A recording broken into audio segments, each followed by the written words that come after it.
இன்னைக்கு நம்ம வாழைக்காய் குழம்பு எப்படி செய்யலாம்னு பார்க்கலாம் வாங்க. 2 வாழைக்காய் எடுத்துக்கலாம். காம்பு கட் பண்ணிடலாம். தோல் சீவிக்கலாம்.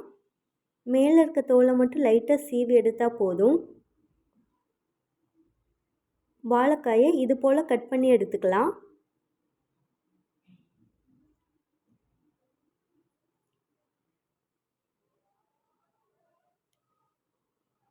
கால் ஸ்பூன் மஞ்சள் தூள், 1 ஸ்பூன் மிளகாய் தூள், 1 ஸ்பூன் உப்பு சேர்த்துக்கலாம். நல்லா கலந்து விட்டுக்கலாம்.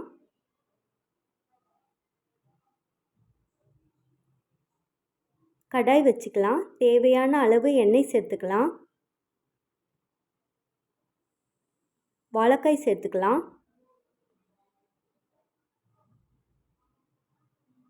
ஃப்ரை பண்ணி எடுத்துக்கலாம்.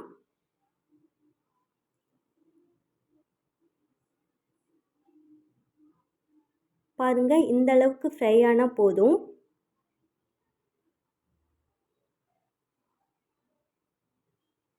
அதே கடாயில் கொஞ்சமாக எண்ணெய் சேர்த்துக்கலாம்.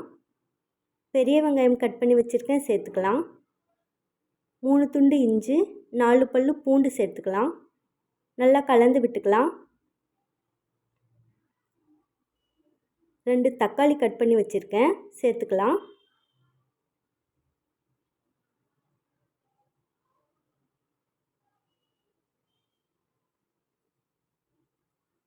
மிக்சியில் தக்காளி சேர்த்து அரைச்சிட்டு வந்துடலாம்.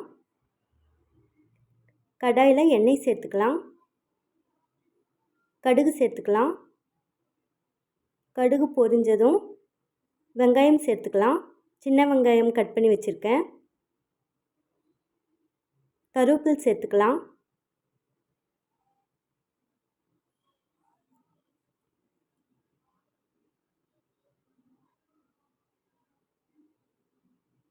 அரை ஸ்பூன் ஜீரகத்தூள், 1 ஸ்பூன் மிளகாய்த்தூள்,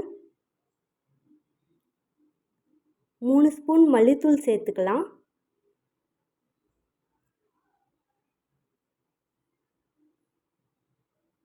நல்லா கலரி விட்டுக்கலாம். அரைச்ச விழுது சேர்த்துக்கலாம்.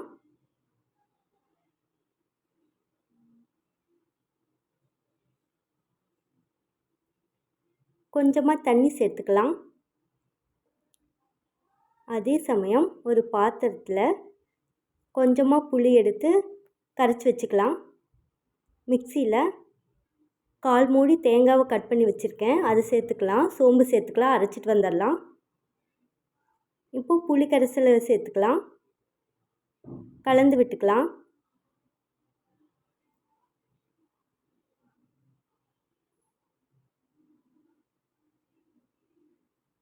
தேவையான அளவு கல்லுப்பு சேர்த்துக்கலாம். தேங்காய் பால் சேர்த்துக்கலாம்.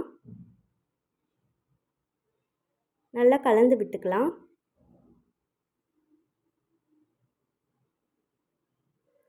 கொஞ்சமாக தண்ணி சேர்த்துக்கலாம்.